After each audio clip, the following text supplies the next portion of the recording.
Vamos iniciar agora a nossa quarta aula. Nós vamos conversar hoje sobre inteligência e linguagem. Nós já vimos a história, conceitos de psicologia, as escolas da psicologia e hoje nós vamos entrar em inteligência e linguagem. Vamos começar por inteligência, né? A inteligência ela pode ser dividida de uma forma muito geral como a capacidade que, através de diversas competências, nos permite uma adaptação bem-sucedida ao meio. E aí a inteligência ela implica várias competências, né? Resolver problemas práticos e abstratos, aprender com a experiência, adaptação a novas situações e muitos outros fatores. A inteligência ela é muito mais fácil ser medida do que ser definida, né? Não existe um conceito de inteligência universal. O que existem são teorias sobre inteligência. E aí nós temos as teorias psicométricas, as desenvolvimentistas, as socioculturais e as cognitivas. As psicométricas é uma inteligência que ela como se fosse única, inata, e logicamente ela é mensurável. E os autores que desenvolveram e que defendem essa psicométrica é Galton, Simon e Binet, né? Temos muito a questão de Binet, com os testes de inteligência de Binet, que foi um dos primeiros a medir, a mensurar a inteligência, né?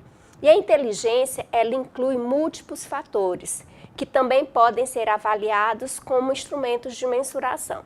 E aí nós temos autores dessa linha, Spearman, Guilford e Trustone, né? Aí nós temos a inteligência na teoria desenvolvimentista, um dos autores, Piaget. Para ele, o processo de adaptação na busca do equilíbrio e se desenvolve em estágios a inteligência humana.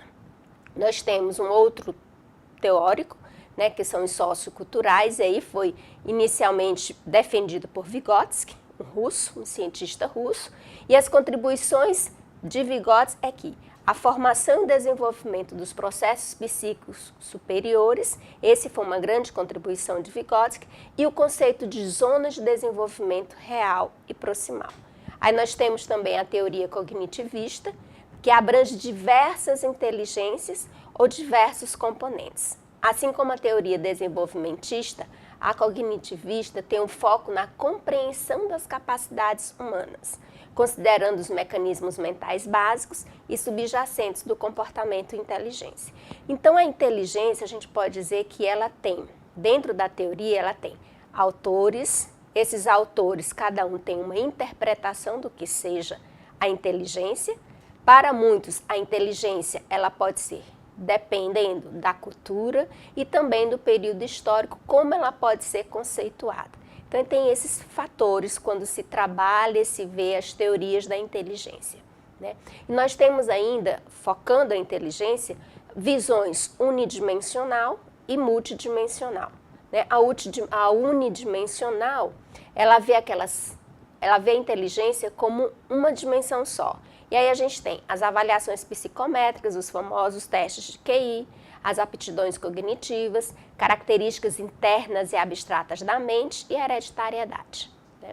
E multidimensional, né? Um conceito mais abrangente e flexível da inteligência, somada às características do meio social.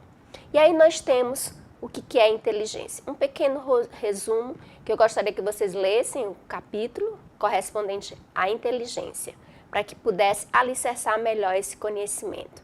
E vamos passar agora para a linguagem, né?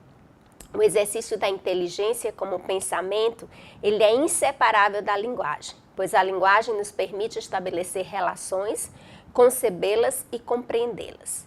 A linguagem articula percepções e memórias, percepções e imaginações, oferecendo ao pensamento um fluxo temporal que conserva e interliga as ideias. A linguagem é o nosso principal meio para nos comunicarmos e é o principal meio para comunicar também o nosso pensamento. Ela é universal, pois toda a sociedade humana ela usa a linguagem e cada ser humano que possui inteligência normal adquire sua língua nativa e usa sem esforço. É um sistema de vários níveis para relacionar pensamentos ao discurso por meio de unidades de palavras e períodos. é também um sistema para expressar ou comunicar pensamentos através de sons da fala ou símbolos escritos.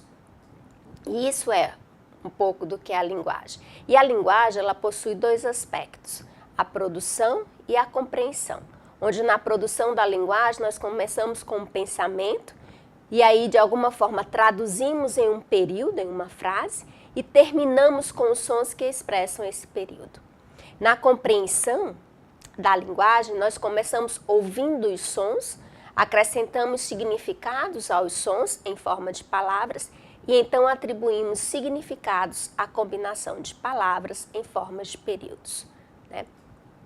A linguagem, ela é constituída por sons básicos, chamados de fonemas, unidades elementares semânticas, que é o significado, a sintaxe, que são as regras para ordenar as palavras, e aí eles formam tudo isso, a gramática.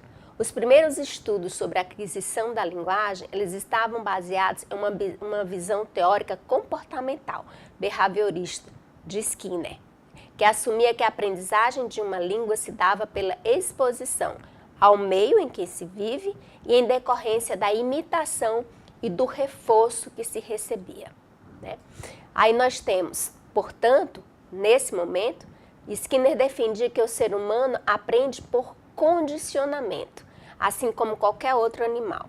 E para Skinner ainda, né, a linguagem é uma dotação genética do ser humano que se dá pelos princípios familiares da imitação e do reforço, né? Já os estudos de Chomsky, em 1950, eles impulsionam os trabalhos em aquisição da linguagem com base na posição assumida de que a linguagem ela é inata. Aí nós temos também, nessa mesma época, a visão cognitivista construtivista de Piaget, que ele, um médico, ele trabalha na observação do desenvolvimento infantil a partir da observação dos seus filhos. E aí ele criou toda uma teoria, desenvolveu toda uma teoria. E para ele entende que a aquisição da linguagem, ela depende do desenvolvimento da inteligência da criança. E aí, sob esse ponto de vista, a linguagem surge quando a criança desenvolve a função simbólica, né? Então é necessária a mediação para isso de um outro elemento. E quem é esse outro elemento? A pessoa, né? Então é necessária a mediação dessa outra pessoa, de uma pessoa, para a criança faça a interação com o mundo. E já para um outro estudioso, e aí da visão sociohistórica, Vygotsky, né, ele já tem uma visão um pouco diferente de Piaget. Ele fala da interação social. Então é uma visão interacionista social. Ele considera que os fatores sociais, comunicativos e culturais, eles são importantes para a aquisição da linguagem. E aí ele estuda as características da fala dos adultos.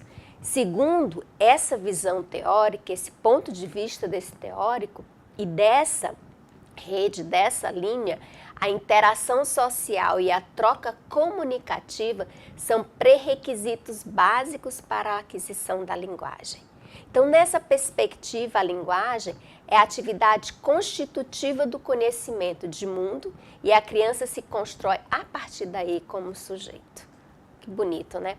Então, a trajetória do desenvolvimento da linguagem, isso parece ser universal e contínua, né? E para a maioria, ela passa pelos seguintes estágios, né? O estágio do balbucio, que é a produção de sons, vogais, aquele balbucio que você escuta o bebê falar entre os 3 e os 4 meses. Aí tem um segundo estágio, em torno dos 6 meses, que você já consegue perceber consoantes e vogais, mas isso não é via de regra, tá? Isso não acontece sempre, pode ser um pouquinho mais tarde ou um pouquinho mais cedo.